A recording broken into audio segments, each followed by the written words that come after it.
Amados irmãos, graças e paz. Amém? Bom estar com os meus irmãos. A voz não está muito boa, não. Estou saindo de uma. Sou professor também, e aí a gente fala muito durante a semana. Fim de semana chega, a conta chega, e aí a gente precisa, no sábado, ter uma pausa para no domingo usar a voz de novo. Eu louvo a Deus pela vida desta igreja. Eu sou de Rio Doce, eu sou olindense. Moro em Belo Jardim há 18 anos. Eu lembro que, e nasci numa igreja congregacional ali em Rio Doce. Eu lembro que na convivência com o presbítero Edé Leitão, irmão do pastor Edgar, dona Neuza também, ele falava muito da história da igreja de Caruaru. Então eu convivi com a família Leitão durante a minha infância, adolescência e juventude ali em Olinda, em Rio Doce, onde tem a praia mais linda do estado de Pernambuco. Embora quem mora na região metropolitana sabe que eu estou falando a verdade. Foi ali que eu convivi e conheci a história da igreja de Caruaru, até que chegando em Belo Jardim, a gente se aproxima da igreja e se encanta com a história de homens que deixaram seus países para vir a Pernambuco, estar no Agreste. A igreja de Belo Jardim é fruto, né, dos esforços missionários de homens que saíram daqui, desta igreja, foram pregar o evangelho naquela cidade. A igreja de Belo Jardim hoje, agora em janeiro, completou 97 anos de história, que há 3 anos estamos completando 100 anos. E aí faremos uma festa e vocês já estão convidados para estar com a gente ali, no centenário da igreja de Belo Jardim. Eu quero louvar a Deus por essa oportunidade de poder compartilhar a palavra do Senhor com meus irmãos. Eu já vos convido a abrir a sua Bíblia na primeira carta de Paulo aos Coríntios, no capítulo de número 9, a partir do verso 1.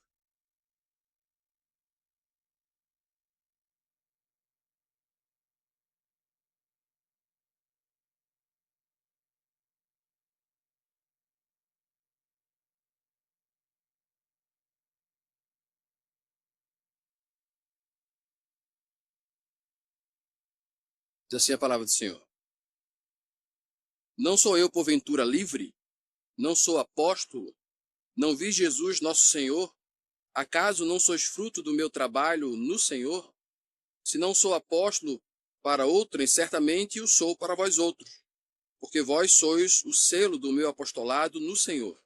A minha defesa perante os que me interpelam é esta: não temos nós o direito de comer e beber, e também o de fazer-nos acompanhar de uma mulher irmã, como fazem os demais apóstolos e os irmãos do Senhor, e Cefas? Ou somente eu e Barnabé não temos direito de deixar de trabalhar? Quem jamais vai à guerra à sua própria custa? Quem planta a vinha e não come do seu fruto? Ou quem apacenta um rebanho e não se alimenta do leite do rebanho? Porventura falo isto como homem, ou não o diz também a lei?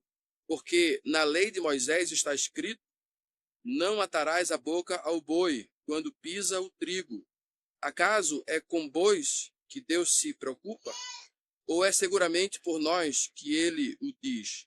Certo que é por nós que está escrito: pois o que lavra cumpre fazê-lo com esperança. O que pisa o trigo, faça-o na esperança de receber parte que lhe é devida. Se nós vos semeamos as coisas espirituais, será muito recolhermos de vós bens materiais? Se outros participam deste direito sobre vós, não o temos nós em maior medida? Entretanto, não usamos deste direito, antes suportamos tudo para não criarmos qualquer obstáculo ao evangelho de Cristo. Não sabeis vós que os que prestam serviço sagrado do próprio templo se alimentam? E quem serve ao altar do altar tira o seu sustento. Assim, ordenou também o Senhor aos que pregam o evangelho que vivam do evangelho. Eu, porém, não me tenho servido de nenhuma destas coisas, e não escrevo isto para que assim se faça comigo, porque melhor me fora morrer antes do que alguém me anule esta glória. Se anuncio o evangelho, não tenho que me gloriar, pois sobre mim pesa esta obrigação, porque ai de mim se não pregar o evangelho.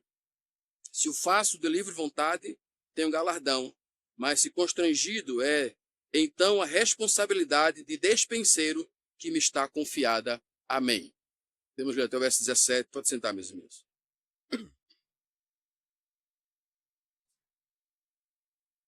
Meus irmãos, a frase ai de mim, se não pregar o evangelho, chama a nossa atenção pelo contexto do apóstolo Paulo vivido neste momento aqui. Eu percebo e quero trazer aos irmãos a lembrança de que em mais 2 momentos a frase ai de mim foi dita nas Escrituras.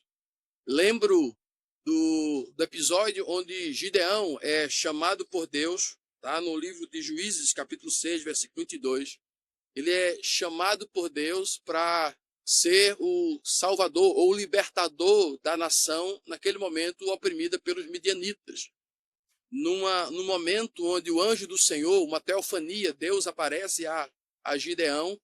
Gideão, depois que interpela naquele diálogo com ele, dizendo que de fato era pequeno, que a sua família era pequena, a sua tribo era pequena, e quem era ele para libertar o povo, interpelado ali por Deus, e ele percebendo que viu o anjo do Senhor, ele então exclama, ai de mim, vi o anjo do Senhor. E aí ele tinha medo de morrer, e o Senhor diz a ele, não temas, não morrerás. Ele percebe ali com quem está falando, ele percebe quem ele vê, e aí olha para Deus e depois olha para si, de fato percebe a sua pequenez diante de Deus. Mais à frente, o profeta Isaías tem essa mesma a experiência com Deus. No ano da morte do rei Uzias, como nós lemos ali no livro de Isaías, capítulo 6, quando Isaías então é vocacionado ao ministério profético, ele tem a visão de Deus sentado no alto supremo trono, e aí no versículo 5 ele diz a mesma frase, ai de mim, vi o rei, o Senhor dos exércitos, sou homem pecador e habito no meio de pecadores, de homens de impuros lábios.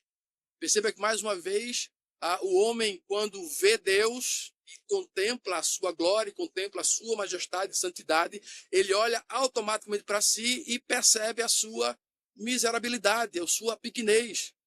Enquanto Gideão diz, eu vou morrer porque eu sou pequeno, não tenho nada para oferecer a Deus, Isaías também diz, ai de mim, eu estou perdido, eu vi Deus, porque eu sou pecador.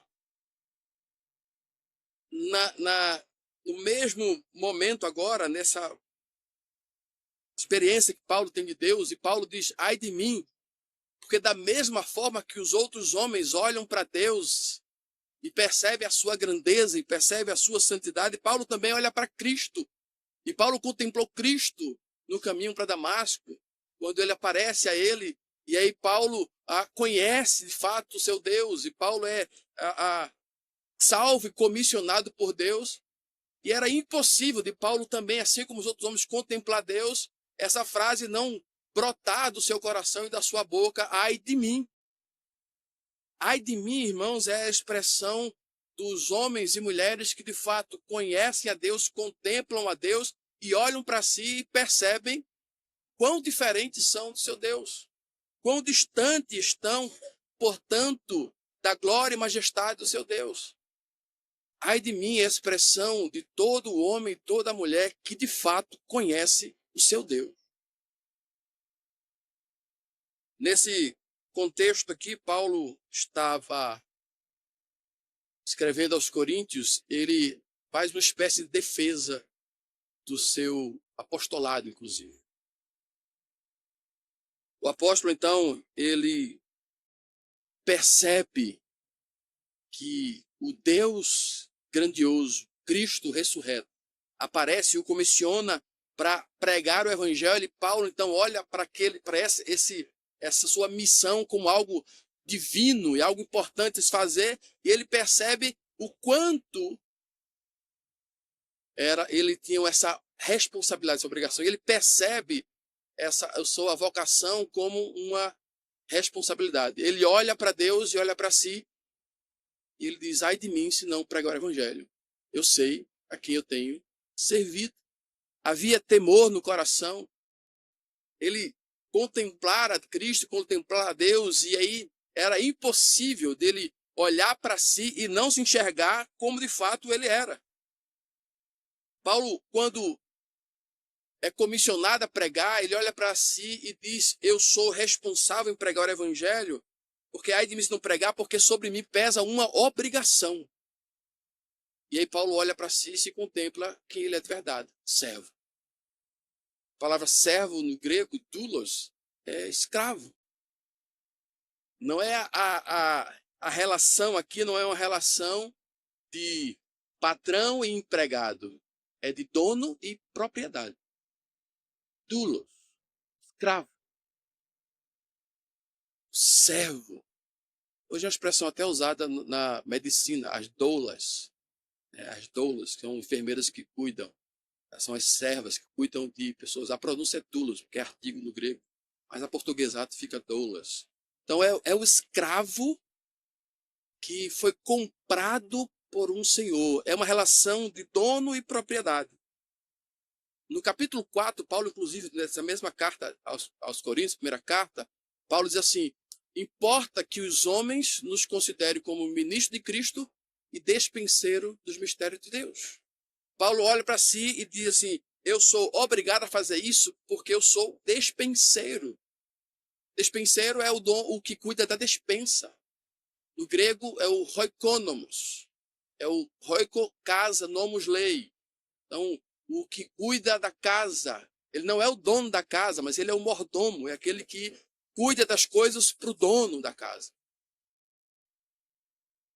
É a lei do dono da casa. Ele é apenas o despenseiro. Ele é o que cuida das coisas. Ele também fala no capítulo 4, versículo 1, que ele é o ministro de Cristo. E que os homens nos considerem, então, como ministro de Cristo. E a palavra ministro é também servo. Ministro não é o que manda, ministro não é o dono, o ministro é o servo. Que os homens me considerem como ministros. E o grego é hyperetes. Hyperetes era o escravo que remava no porão do barco. Era um homem que era comprado para ser escravo e ser colocado no barco, no porão, e fazer o barco andar. Ele fazia força. Ele não era o dono do barco, ele era o servo que remava para que o barco andasse. E Paulo diz isso, que os homens precisam olhar para a gente e ver em nós hiperetes, escravos, servos, despenseiros, não donos. Paulo, de fato, olha para Deus e olha para si, e aí é incomparavelmente menor, inferior ao seu Senhor, e ele então diz: ai de mim, se não pregar o evangelho. Eu sei quem eu sou e eu sei quem manda. Assim como os outros dois homens, Gideão e Isaías, tiveram a experiência da contemplação de Deus e olharam para si e viram que eram insignificantes diante de Deus, Paulo olha para Cristo e enxerga que de fato não é nada, apenas servo, e se coloca na sua condição de servo. E como servo, ele simplesmente obedece. Paulo então traz uma lição para a gente de que pregar o evangelho é uma condição de obediência. Ele olhava para Cristo, de fato, obedece a Cristo, era uma questão de responsabilidade. Era questão de comprometimento e privilégio. É dessa forma que o apóstolo olha para o ofício da pregação do evangelho, de levar as boas novas, de ser, de fato, o anunciante da palavra de Deus para aqueles que, de fato, precisam ouvir do Senhor. Nesse contexto de defesa do seu apostolado, Paulo faz uma defesa diante das acusações e da oposição que ele mesmo enfrentara na igreja de Corinto, e não só em Corinto, mas em algumas outras igrejas. Mas Paulo aproveita a oportunidade que estava falando aqui sobre o que os coríntios deveriam fazer ou não fazer, e o capítulo 8 vai falar sobre a liberdade de comer ou não comer comida sacrificada. E aí Paulo aproveita esse assunto para fazer uma defesa do seu apostolado, do seu direito enquanto apóstolo e da sua liberdade enquanto cristão. E aí ele diz assim, versículo 1, não sou eu, porventura, livre? Não sou eu apóstolo? Não vi nosso Senhor? Acaso não sois frutos do meu trabalho? Paulo primeiro faz uma defesa da sua liberdade, faz a defesa do seu apostolado, porque algumas pessoas, inclusive, não acreditavam que Paulo era apóstolo. E os 12, Paulo é só mais um pregador, e alguns acreditavam que Paulo era até mercenário, estava querendo viver do evangelho, ou pregar o evangelho para viver do evangelho. E ele usa também o argumento assim, olha, muitos outros não fazem isso, eu também tenho direito de viver do evangelho, porque assim como os outros fazem isso, inclusive os outros apóstolos, os irmãos do Senhor, inclusive Cefas, se faz acompanhado com a mulher irmã, com a esposa, e leva elas nas suas viagens. Mas parece que eu e Barnabé não podemos, somos diferentes. Então Paulo começa também a fazer uma defesa dos direitos que ele tem. Direito, inclusive, de ser sustentado pela própria igreja, de ser mantido pelo evangelho, e traz os argumentos ali, inclusive citando a lei de Moisés, que proibia o dono da fazenda amordaçar o boi para que ele não comesse durante o seu trabalho. Ele disse que era proibido na lei de Moisés que o patrão, o dono, fosse tão muquirana que prendesse a boca do boi para ele não comer pedaços que caíam no chão. E a lei proibia isso. E aí Paulo disse assim, não é sobre boi que Deus está falando. Não é sobre boi que a lei está falando, é sobre a gente. É sobre gente. É sobre aqueles que vivem do evangelho, que pregam o evangelho, que servem ao Senhor. Paulo, portanto, usa a experiência em sua defesa para falar de uma questão anterior da proibição, se pode ou não pode comer alimentos. Paulo diz assim, olha, eu tenho direito, eu sou apóstolo, eu sou homem livre, eu sou apóstolo. E sou apóstolo, e vocês deveriam reconhecer isso, porque muito mais de vocês, porque vocês são fruto do meu apostolado, do trabalho que fiz aqui.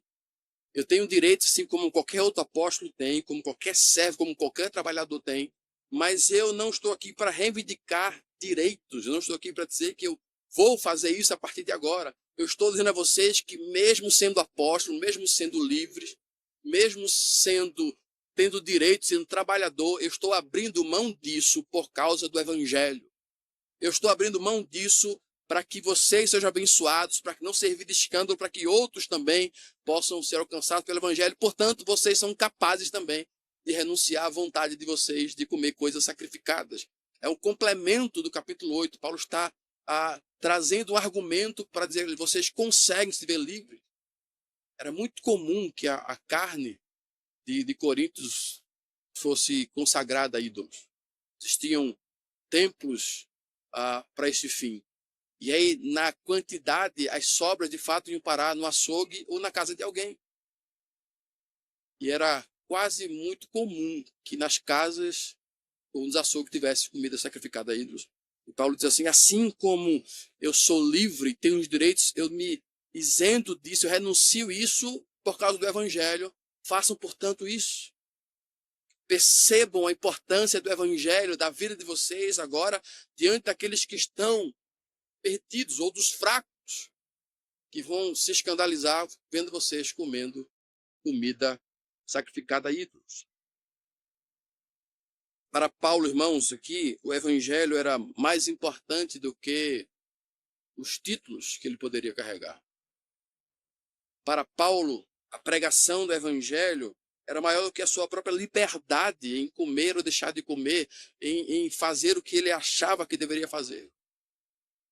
Era mais importante do que os seus próprios direitos, garantidos pelo próprio Senhor, de que o trabalhador é digno do seu salário.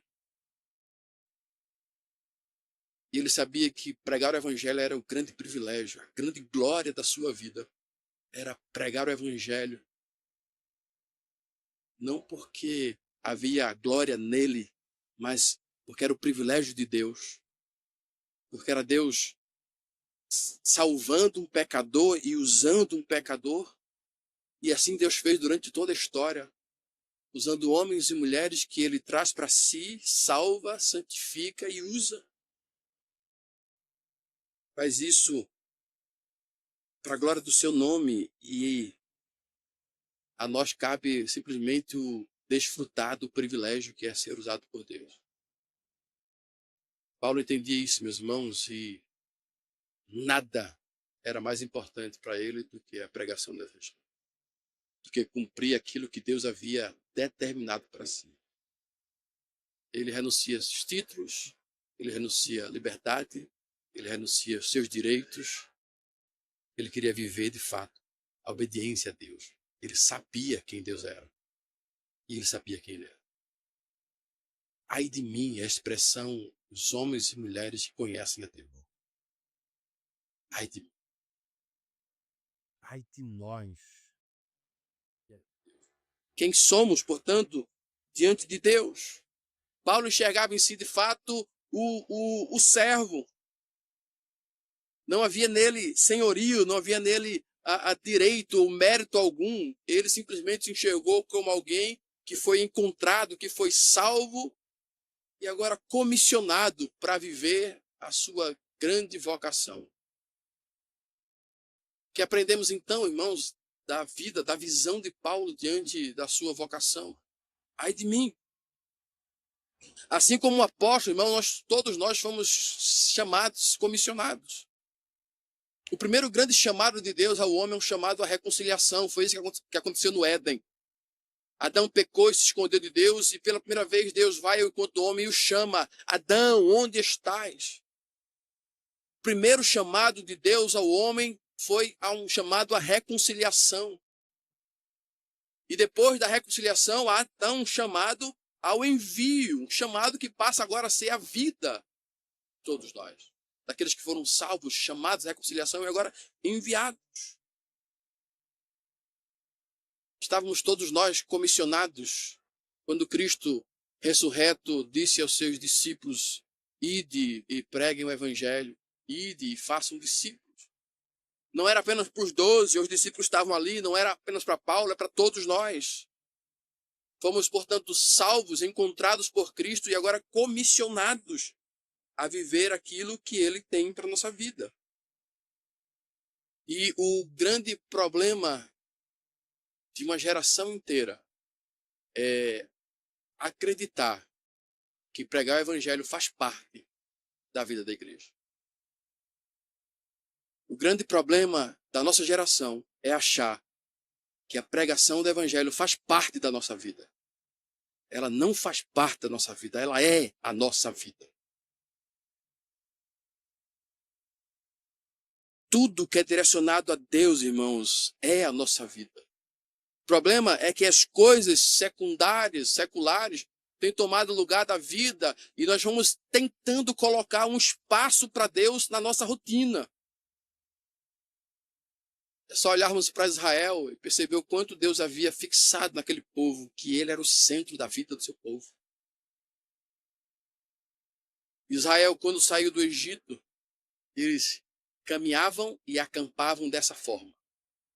3 tribos à direita, 3 à esquerda, 3 na frente, 3 atrás, e os levitas no centro com o tabernáculo. O centro da vida de Israel era o culto a Deus, é a adoração. Não mudou. Continua assim. É o mesmo Deus, é o mesmo povo. O centro da nossa vida continua sendo culto a Deus, adoração, serviço a Ele. É no centro que Israel se encontrava, era no centro que Israel vivia o encontro com Deus e um com o outro, com o povo. Estava lendo um post que o pastor Franco Ferreira postou hoje, inclusive, sobre a prioridade do dia do Senhor, culto, a importância que se dá ao culto, dia do Senhor. Ele diz o seguinte: o que você faz no sábado de noite pode ajudar ou atrapalhar o seu dia do domingo, que é o dia consagrado. Existem algumas igrejas sabatistas e eles fazem um checklist da semana.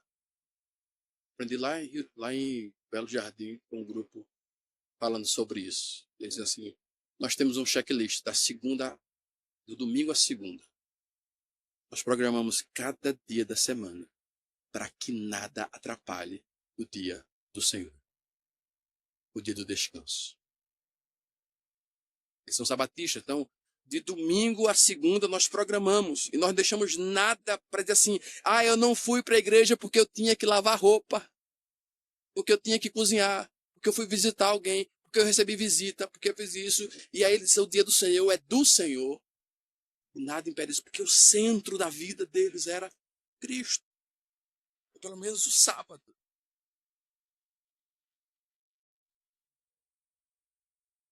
Somos exortados, irmãos, a pensar e repensar sobre o lugar da pregação do evangelho em nossas vidas. Que não é para o apóstolo, que não é para o pastor, que não é num púlpito, mas é no dia a dia. E a grande comissão de Cristo é ide fazer discípulo, ou ide pregar o evangelho, como diz Marcos. Nós precisamos, irmãos, pregar o evangelho, fomos comissionados por isso, então prega o evangelho porque você é servo e não senhor.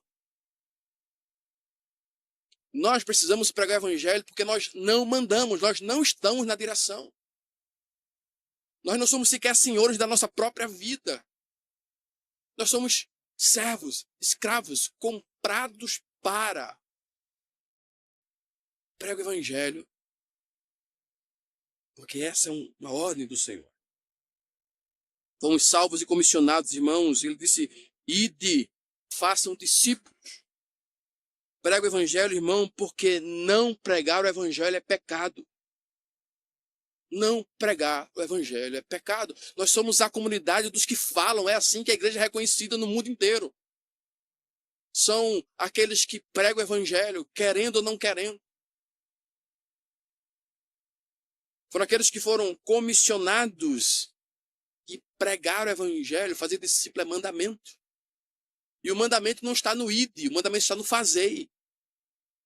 Algumas versões já trazem, não trazem mais o ide, já trazem vão, façam discípulos. O vão, o ide é mais ou menos assim, indo, vão agora indo, façam discípulos. Indo, vivendo, existindo, não é um ide, vai e faça e pronto, já fiz, não é indo, agora você vive para isso. Por isso, pregar o evangelho não faz parte, é a nossa vida. O centro da vida da igreja é o culto a Deus, é a adoração a Deus, é o serviço ao Senhor. Não pregar o evangelho, irmãos, se incorre no pecado de desobediência ao mandamento. Somos desobedientes, omissos, insubmissos, rebeldes. Cabe a cada um de nós comissionados. A grande questão, irmãos, é porque é um pecado que as pessoas não percebem, não podem nos afrontar. Nós estamos preocupados com os pecadões, com aquilo que pode ser visto. Nós fugimos da idolatria, nós fugimos do adultério, nós fugimos do roubo, nós fugimos dos pecados visíveis, nós abraçamos os pecados da omissão. E achamos que está tudo bem. Eu faço uma crítica à nossa geração, irmãos. Uma geração que deixou de falar. Uma geração que deixou de anunciar. E é necessário, portanto, que seja anunciado o evangelho, vivido e anunciado. A expressão, acho que foi um padre que falou sobre isso, assim, prega o evangelho, se preciso for, fale. O evangelho é anunciado, tem que falar. O testemunho é base para a proclamação. Não há testemunho sem proclamação. Proclamação sem testemunho, andando junto. É viver o evangelho e pregar o evangelho. É necessário falar. Como ouvirão se não há quem pregue? Não crerão. Se é pela palavra de Deus. Uma geração que coloca a pregação ou o serviço a Deus como parte da sua vida deixou de servir a Deus há muito tempo e passou a servir a si mesmo, aos seus próprios prazeres. E para não morrer com a consciência pesada, ele ainda reserva um dia na semana. E às vezes o domingo à noite para Deus. O domingo à noite que até visitante descrente gosta de ir, que é um programão de fim de semana. Ir para a igreja à noite, levar a família, depois sair para comer pizza, hambúrguer, pastel e ir para casa. Descrentes faz isso com tanta alegria. É a missa dos crentes. Eu só preciso de 2 horas na semana para Deus, domingo à noite. Esqueço que a minha vida é dele. Pregar o evangelho é a nossa vida, é a vocação. Não vamos deixar de viver, de trabalhar, mas essas coisas que Deus nos dá são ferramentas para a gente cumprir o nosso chamado. Deus me deu o privilégio de ser professor do estado de Pernambuco. Eu sou professor de História na ETE, lá em Belo Jardim. E antes de entrar lá, eu disse, Senhor, se a escola não for um campo missionário, então não tem propósito de estar lá. Tem propósito de estar lá, porque eu não sou um professor cristão, eu sou um cristão que virei professor. E essa é uma ferramenta que Deus me dá para fazer discípulos. Senão não tem sentido algum ser professor, ou médico, ou policial, sargento. Cadê o sargento? Ou qualquer outra coisa que eles façam. Não há propósito nem ser pastor se eu não for um pregador do evangelho. Apenas um administrador de igreja. Se no meu coração não arde o desejo de pregar o evangelho para as pessoas. Prega o evangelho, irmão. Porque não pregar o evangelho é pecado. Fazer discípulo, pregar o evangelho é mandamento. Prega o evangelho porque esse é o maior privilégio que você pode ter nessa vida. A maior honra que um homem pode ter é ser instrumento de Deus. Ser usado por Deus para levar as boas novas a alguém. Você já parou para pensar que você é fruto do trabalho evangelístico de alguém? Você já parou para pensar que pessoas oraram por você? Que pessoas se dedicaram, visitaram, pregaram, oraram por você, pagaram o preço discipulado para que você estivesse aqui. E aí continua. É a estratégia de Cristo. Ele chama 1 mais 1 forma 12, esses 12 vão se multiplicando, e chegou na gente. E não parou na gente. Não parou na gente, a história continua. Como essa igreja chegou até aqui, 127 anos, a partir de um que pregou para outro, e chegou até aqui. De homens e mulheres que de fato conheceram a Deus, viram a Deus, reconheceram a sua majestade, o seu senhorio, reconheceram a sua dependência, viram que eram pecadores e carentes de Deus, da sua glória, se renderam aos seus pés e foram, portanto, obedientes, servos. Servos, tão somente servos. E o evangelho nos alcançou através desses homens. E eu tenho plena convicção de que Deus já te usou para abençoar outras pessoas, para salvar outras pessoas. Mas não acabou. Não é ir, é indo. Ainda estamos aqui, estamos vivendo. Não há aposentadoria na obra missionária, só quando for o dia de completar a carreira, combater o bom combate, completar a carreira e guardar a fé. Só nesse dia. Mas estamos aqui ainda respirando.